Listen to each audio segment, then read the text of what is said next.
Assalamualaikum warahmatullahi wabarakatuh. Kembali lagi di channel Situs Misteri.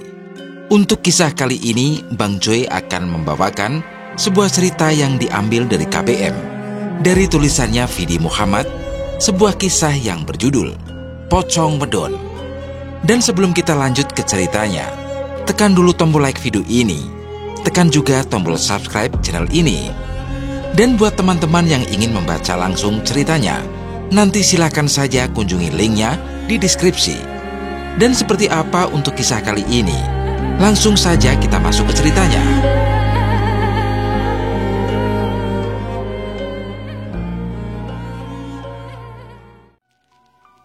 Ini adalah kisah yang dialami oleh Bandi. Kisah ini dialami oleh seorang warga desa yang pernah diasingkan ke tengah hutan. Pertanyaannya, kenapa bisa dia diasingkan? Karena orang ini menderita penyakit berbahaya, yaitu buduk. Dan penyakit itu bisa menular dengan cepat, dan orang yang terkena penyakit buduk kemungkinan bisa bertahan hidupnya tipis banget. Sebut saja yang mengalami kejadian ini adalah Bandi. Awal mulanya penyakit itu didapat Bandi ketika bertemu dengan pocong wedon. Wedon atau biasa disebut dengan pocong wedon ini mempunyai ciri khas seperti manusia yang dibungkus kain kafan. Sosok ini mampu membuat takut masyarakat Indonesia, terutama masyarakat Jawa. Sosok pocong memang seolah menduduki tingkat utama dalam seringnya menakuti masyarakat. Dan ternyata sosok ini memiliki kembaran perwujudan dari hantu lain, yaitu pocong wedon atau bisa disebut sebagai hantu pocong perempuan. Kisah mengenai hantu wedon ini memang tak sepopuler kisah hantu pocong. Namun di lingkungan masyarakat Jawa, justru sosok wedon ini sangat terkenal karena dianggap memiliki tingkat kejahatan lebih daripada sosok pocong. Menurut mitos yang berkembang, sosok wedon biasanya akan beraksi menampakkan kepada manusia, bahkan akan mengejarnya, lalu hantu tersebut akan menyemburkan cairan seperti ludah dari mulutnya yang itu bisa mengakibatkan penyakit kalau terkena kulit. Biasanya, sosok wedon akan menampakkan kepada manusia dengan sehelai kain kecil yang lama-kelamaan akan membesar, bahkan bisa setinggi pepohonan. Nah, ketika sudah besar tersebut, biasanya ia akan menampakkan wajahnya yang buruk di balik kain putih itu yang kemudian akan menyemburkan cairan dari mulutnya. Musim penghujan telah tiba. Waktunya para petani menanam padi. Hari itu Bandi didatangi salah seorang warga kampungnya untuk menyewa jasa.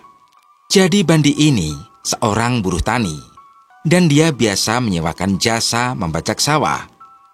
Karena di kampungnya Bandi ini, mayoritas petani mempunyai mesin pembajak sawah atau traktor. Dan di kampungnya hanya ada 2 orang yang mempunyai traktor. Salah satunya adalah Bandi.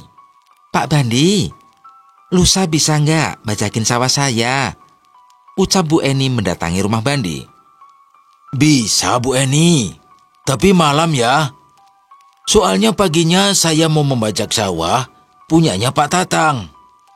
"Oh ya udah nggak apa-apa. Yang penting besoknya bisa selesai, biar bisa langsung ditanami," jawab Bu Eni. Lusa pagi sebenarnya traktornya Bandi ini sudah disewa sama orang lain, jadi dia bisanya malam. Bu Eni setuju saja, yang penting besoknya sudah bisa selesai. Membajak pas waktu malam tidak menjadi masalah untuk Bandi, dan itu sudah biasa. Singkat cerita, malam itu sekitar jam 1, Bandi membawa traktornya menuju ke sawahnya Bu Eni. Letak sawah itu tidak jauh dari pemukiman warga dan cukup dekat dengan jalan raya desa. Bandi melaksanakan tugasnya seorang diri, dan ketika sedang sibuk membajak, dia mendengar ada suara orang yang berteriak dari ujung sawah. "Pak Bandi, makanannya aku taruh di sini ya." Bandi melihat ke arah sumber suara itu, tapi tidak terlihat ada orang karena gelap. Dia mengira itu suara orang yang mengirim makanan karena biasanya memang begitu. Pemilik sawah selalu mengirimkan makanan. Bandi teriak balik, "Oh iya Mbak, taruh situ saja." Dia melanjutkan tugasnya membajak sawah. Setelah selesai, dia membawa traktornya ke pinggir jalan. Dan karena perutnya sudah keroncongan, dia mendatangi makanan yang dikirim orang tadi. Setelah dicari-cari, ternyata benar. Di sana ada sebuah tampah yang ditutupi daun pisang. Bandi makan dengan lahap, dengan wadah daun pisang. Dan belum sampai nasinya habis, dia dibuat kaget karena lauk yang ada di tempatnya itu tiba-tiba berubah menjadi ulat pisang. Bandi kaget bukan main, dan spontan dia langsung membuang makanan yang ada di tangannya. Dia langsung kembali ke traktornya dan pulang. Di perjalanan dia memikirkan soal nasi tadi. Nggak beres nih. Lah kok bisa loh, lauknya ada ulet? Bandi cuek saja, karena dia sudah biasa melihat dan mengalami kejadian yang horor seperti itu. Lagi pula nanti juga masih bisa makan di rumah. Di perjalanan pulang membawa traktor, Bandi melihat ada kain putih yang bergelantungan di ranting pohon. Karena penasaran, Bandi memperhatikan kain putih itu dan kain putih itu semakin lama semakin membesar dan tinggi sampai setinggi pohon. Bandi sudah mengira kalau ini adalah hantu. Tapi hantu apa bisa setinggi ini? Bandi bukan orang penakut. Dia mengarahkan lampu traktornya ke arah kain itu. Astagfirullah, ternyata itu adalah pocong. Bandi berniat mengusir pocong itu agar tidak mengganggu orang lain yang lewat sini. Dia jalan mendekati pocong itu. Mending kamu pergi dari tempat ini. Dan jangan ganggu manusia lagi, ucap Bandi sedikit teriak. Pocong itu bukannya pergi, tapi malah menunduk dan menampakkan wajah buruknya. Semakin menunduk, hingga akhirnya pocong itu mengeluarkan ludah dari mulutnya hingga mengenai Bandi. Bandi lari dari tempat itu dan mengambil traktornya untuk dibawa pulang. Setan gendeng, nggak perlu sopan santun. Sesampai rumah dia mandi, setelah itu dia tidur. Keesokan harinya Bu Eni datang ke rumah Bandi untuk memberikan bayaran sekaligus minta maaf karena semalam dia lupa nggak mengirim makanan. Lantaran dia ketiduran dan tidak ada yang membangunkannya. Loh, kalau Bu Eni nggak ngirim, terus yang ngirim makanan ke sawah itu siapa? Batin Bandi. Bandi tidak mengatakan ke Bu Eni dan mengiyakan saja. Setelah pembayaran sudah selesai, Bu Eni pulang. Kejadian malam itu adalah kejadian horor yang kesekian kalinya yang dialami oleh Bandi dan dia melupakannya. Selang 1 hari setelah kejadian malam itu, tiba-tiba Bandi merasa gatal di seluruh badannya. Awalnya itu gatal-gatal biasa, dan dia menganggap mungkin karena terkena serangga. Tapi lama-kelamaan menjadi gatal-gatal sakit. Terasa gatal tapi kalau digaruk sakit. Bandi masih tidak menganggap serius, tapi semakin lama kulitnya Bandi ini melepuh diakibatkan gatal-gatal itu. Karena sudah nggak kuat, dia tanya ke tabib di kampungnya. Dan tabib itu mengatakan, kalau sakit yang diderita Bandi ini adalah penyakit buduk. Sebuah kampung yang cukup tertinggal. Di sana belum ada yang namanya dokter, bidan, dan semacamnya. Yang ada hanya tabib, dan warga sudah biasa berkonsultasi dengannya kalau mengalami dan menderita sakit. Bandi kaget mendengar pernyataan dari Mbah Tabib. Karena setahu Bandi, penyakit buduk itu sulit untuk disembuhkan. Dan kalaupun ini benar-benar buduk, kemungkinan hidupnya tinggal sebentar lagi. Kabar itu menyebar cepat ke penduduk kampung, hingga akhirnya Pak Kades ambil keputusan untuk membawa Bandi ke tengah hutan untuk diasingkan. Karena kalau tidak begitu, penyakit buduk itu bisa menular ke semua warga. Mau tidak mau harus menerima pengasingan ini demi warga kampung. Siang itu dia diantar ke tengah hutan, tempat di mana Bandi akan diasingkan, dan tempatnya itu sudah pernah dihuni oleh orang yang mengalami penyakit sama. Dan orangnya itu sekarang sudah meninggal. Bukan hanya Bandi, Pihak keluarganya pun merasa sedih atas apa yang sudah menimpa Bandi. Sebuah tempat yang sangat sepi dan hanya hutan sejauh mata memandang. Terdapat sebuah gubuk kecil untuk istirahat, dan disinilah Bandi akan menghabiskan sisa hidupnya. Setiap harinya pihak keluarga selalu mengirimkan makanan kepada Bandi. Jadi kalau mengirim makanan itu tidak langsung ke orangnya, tapi ada tempat khusus yang jaraknya cukup jauh dari tempat atau gubuk pengasingan. Makanan itu tinggal ditaruh saja di tempat itu, dan nantinya akan diambil oleh Bandi. Di gubuk kecil itu, Bandi meratapi nasibnya, seakan dia tidak percaya kalau hidupnya sudah tidak lama lagi, dan dia harus menghabiskan sisa hidupnya itu di sini. Semakin hari kondisi Bandi semakin memburuk. Sekujur tubuhnya melepuh, tulangnya rapuh, dan andai saja jari tangannya itu ditarik, kemungkinan bisa putus. Setiap pagi dan sore dia pergi ke tempat pengiriman makanan untuk mengambil makanan yang dikirim oleh keluarganya. 1 minggu, 2 minggu, hingga hampir 1 bulan, kegiatan Bandi hanya seperti itu. Sepi, sendiri, tanpa ada keluarga dan kawan. Dia cuma berharap satu, semoga Tuhan lekas mengambil nyawanya, agar penyakit ini tidak terus-menerus menyiksa dirinya. Tapi Tuhan berkehendak lain. Bandi masih diberi kesempatan untuk hidup, meskipun dengan keadaan yang seperti itu. Istri, anak, dan orang tua Bandi selalu berdoa agar yang terbaik untuk Bandi. Kalaupun masih bisa sembuh, tolong disembuhkan, dan kalau ditakdirkan meninggal, semoga diberi tempat yang layak di sisinya. Entah sudah hari yang keberapa, dengan keadaannya yang sudah frustasi, Bandi mencari cara untuk mengakhiri hidupnya, agar penderitaan ini segera berakhir. Dia keluar dari gubuk kecil, tempatnya berdiam diri, jalan-jalan mengelilingi hutan, sambil berpikir cara mengakhiri hidupnya. Sempat berpikir ingin gantung diri, tapi di hutan itu tidak ada tali. Sempat juga kepikiran ingin lompat ke dalam jurang, tapi di hutan itu tidak ada jurang.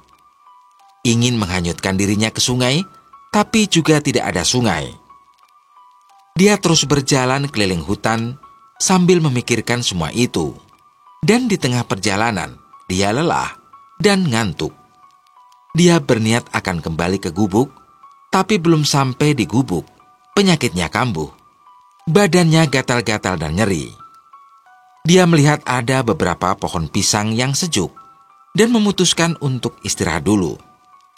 Beberapa daun pisang dia ambil untuk alas dan tanpa sengaja, dia mengambil daun pisang yang masih kuncup.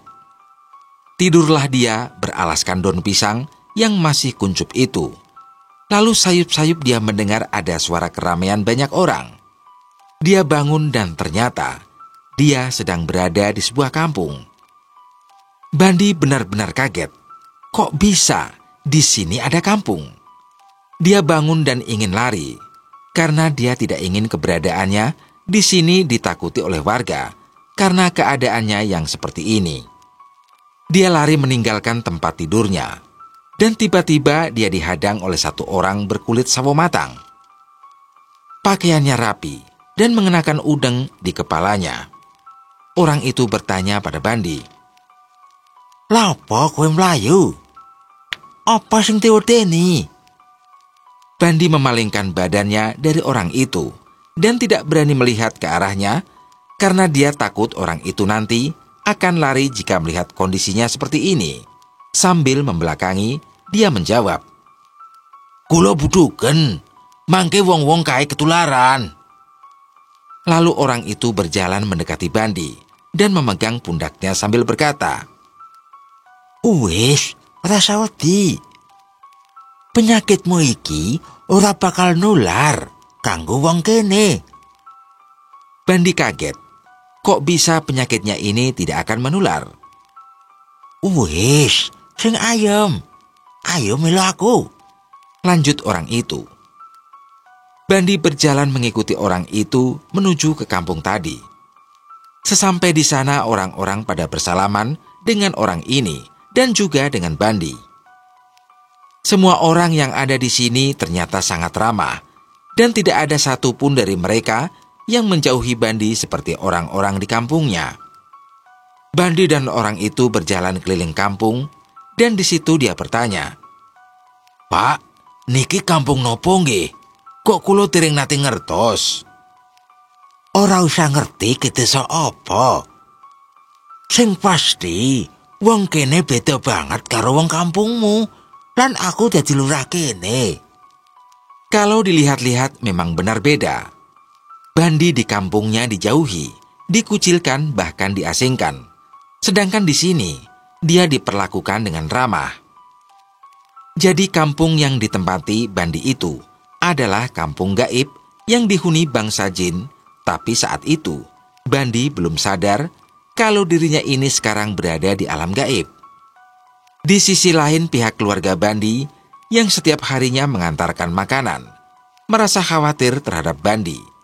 Karena sudah 2 hari ini makanan yang diantarnya itu masih utuh di tempatnya dan tidak diambil sama sekali. Pihak keluarganya mengira kalau mungkin Bandi sudah meninggal dunia. Perihal ini dilaporkan pada Bapak Kepala Desa, dan beberapa orang yang terpilih langsung bergerak menuju ke gubuk pengasingan untuk melihat keadaan Bandi. Tapi di gubuk itu mereka tidak melihat Bandi. Sekeliling gubuk sudah disisir, tapi keberadaan Bandi tidak juga ditemukan. Mereka menganggap Bandi memang sudah meninggal. Lalu mereka kembali ke kampung dan mengerahkan lebih banyak lagi orang untuk mencari Bandi agar bisa dimakamkan. Tempat pemakamannya tentu tidak jadi satu dengan pemakaman desa. Tapi ada kuburan tersendiri khusus untuk orang-orang yang terkena penyakit buduk. Orang situ menyebutnya kuburan buduk. Setengah hari penuh pencarian terhadap Bandi dilakukan, tapi tidak membuahkan hasil. Hingga akhirnya warga kembali ke kampung dan berencana melanjutkan pencarian ini besok. Mereka tidak tahu kalau Bandi sedang berada di sebuah tempat yang bersifat gaib. Kabar tentang menghilangnya Bandi ini menjadi ramai dan menjadi perbincangan oleh warga kampung. Banyak orang beranggapan kalau Bandi sudah meninggal dan disembunyikan oleh makhluk lain. Ada juga yang beranggapan kalau mungkin Bandi sudah tewas dimakan hewan buas. Di alam gaib, Bandi diberikan tempat tinggal oleh lurah dan dia merasa sudah hidup cukup lama di sana. Setiap hari Bandi jalan berkeliling kampung dengan kondisinya yang seperti itu, dan tidak ada satupun warga yang menjauhi Bandi. Justru sebaliknya, dia amat dihormati di kampung ini. Semakin lama Bandi merasa nyaman tinggal di kampung ini, hingga pada suatu ketika, dia didatangi oleh lurah dan memberitahukan kalau dia sedang dicari warga dan keluarganya. Bali menyang alammu. Wong desa padha goleki kowe. Aku mung pengin ning kene. Ora ana gunane aku bali. Ora ana wong ing desa sing pengin cedhak karo aku. Sampean bisa manggon ning kene. Nanging sampean kudu mati dhisik. Lurah mengajak Bandi ke sebuah tempat di mana dia tidur beralaskan kuncup daun pisang dan mengembalikan Bandi ke alam nyata. Setelah kembali, dia tidak lagi melihat ada perkampungan yang tadi dilihatnya. Begitupun lurah yang tadi mengantarkannya. Loh, mana Pak Lurah ya? Dan kampungnya kok tiba-tiba hilang? Batin Bandi. Dari sini Bandi paham kalau kampung yang di tempat dia tinggal itu adalah kampung gaib, begitupun dengan lurahnya. Dia memikirkan perkataan lurah tadi. Kalau ingin tinggal di kampung itu, dia harus mati dulu. Bandi semakin bulat dengan niatnya, ingin mengakhiri hidup agar dia bisa hidup di kampung itu.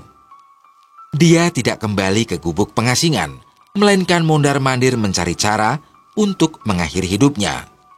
Terlintas ingin menusuk perutnya dengan ranting kayu, tapi Bandi orangnya sangat takut melihat darah.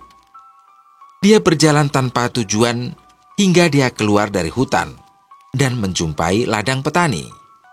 Di dekat ladang itu, dia melihat ada sebuah botol berwarna putih. Setelah dilihat ternyata itu adalah obat rumput dan masih ada isinya. Seketika Bandi berpikir untuk mengakhiri hidupnya dengan cara meminum obat rumput ini. Dia membuka tutup botolnya dan setelah berpikir 1000 kali, akhirnya dia memutuskan untuk meminum obat rumput itu. Dia meminumnya hingga habis. Setelah itu dia kembali lagi ke dalam hutan dan berharap bertemu hewan buas agar menjadi santapannya, agar jasadnya tidak lagi ditemukan. Di tempat dia tidur beralaskan daun pisang, dia merasakan sakit perut karena obat yang diminumnya tadi bereaksi. Badannya guling-guling di atas tanah karena tidak tahan dengan sakit yang dirasakan, dan disinilah keajaiban dari Yang Maha Kuasa turun. Obat rumput itu ternyata tidak membunuhnya, justru sebaliknya. Masih dalam keadaan kesakitan, Bandi pingsan. Dan sadar-sadar rasa sakit di perutnya sudah hilang, bahkan kondisi tubuh Bandi terasa beda dari sebelumnya. Selain sakit perut, rasa gatal yang ada di tubuhnya juga sudah tidak terasa. Bandi masih belum kembali ke gubuk pengasingan dan berharap dia bisa kembali ke kampung yang sebelumnya dia tempati untuk tinggal di sana. Keluarga Bandi sangat mengkhawatirkan keadaannya. Beberapa warga sudah mencarinya, tapi tidak menemukan keberadaan Bandi. Hingga akhirnya warga mengklaim kalau Bandi sudah meninggal dan mayatnya dimakan hewan buas. Speaker masjid mengumumkan kalau Bandi sudah meninggal. Keluarga Bandi berduka cita dan warga berdatangan ke rumahnya untuk melayat. Semakin hari keadaan Bandi di hutan itu semakin membaik. Pisang yang belum matang menjadi makanannya, begitupun dengan daunnya. Gatal di badannya sudah tidak terasa lagi. Luka yang melepuh perlahan mengering, hingga akhirnya buduk yang ada di tubuh Bandi sudah sembuh. Bandi kembali ke gubuk pengasingan, dan gubuk itu ternyata sudah bersih. Dia berniat kembali ke kampung halamannya, tapi nanti malam, karena kalau sekarang, pastinya warga akan lari melihat Bandi. Sementara hari masih siang, dia berdiam diri di gubuk sambil meratapi nasib buruk yang telah dialaminya, yang seakan-akan seperti mimpi. Tapi dia masih belum yakin apakah warga masih bisa menerimanya.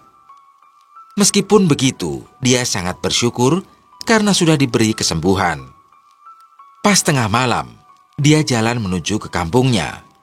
Bisa melihat kampungnya lagi, dia merasa senang. Suasana di kampung malam itu sangat sepi karena warga sudah pada tidur.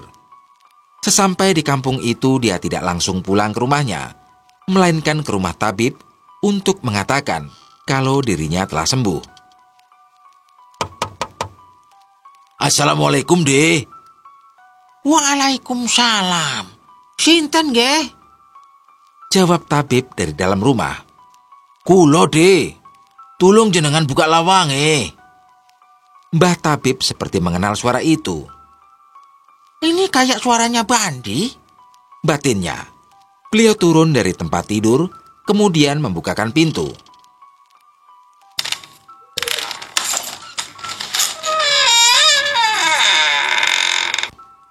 Pintu dibuka dan ternyata benar bahwa yang datang adalah Bandi.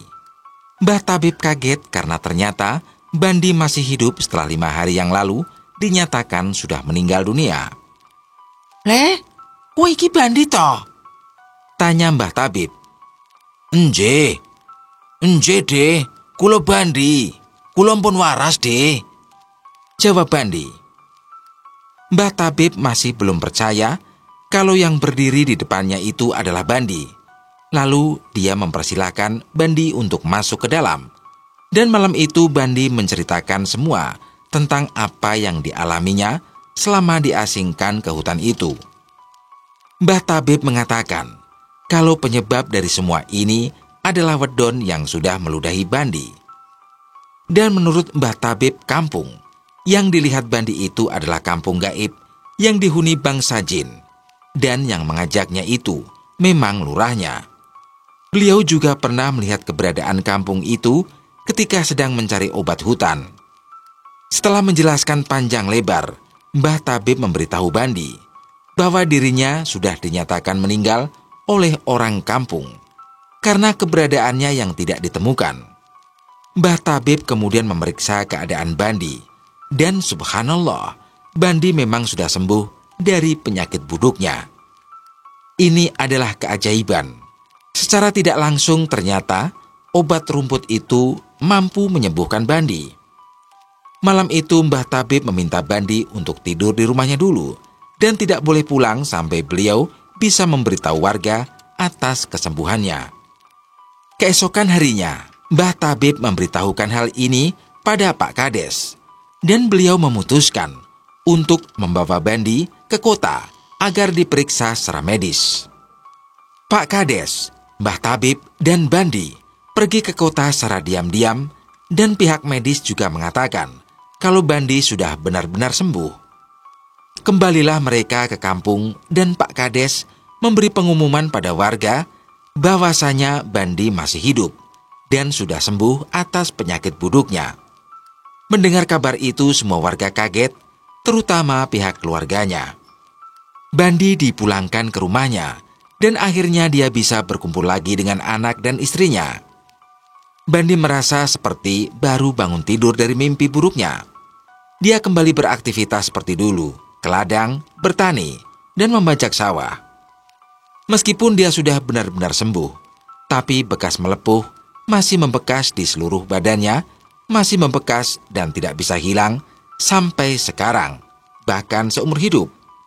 Tapi biarlah itu menjadi kenangan buruk. Yang terpenting, dirinya sudah kembali sehat seperti sedia kala. Sampai di sini dulu untuk cerita kali ini, dan mohon maaf apabila Bang Joy ada kesalahan dalam penyampaian cerita. Akhir kata, wassalamualaikum warahmatullahi wabarakatuh.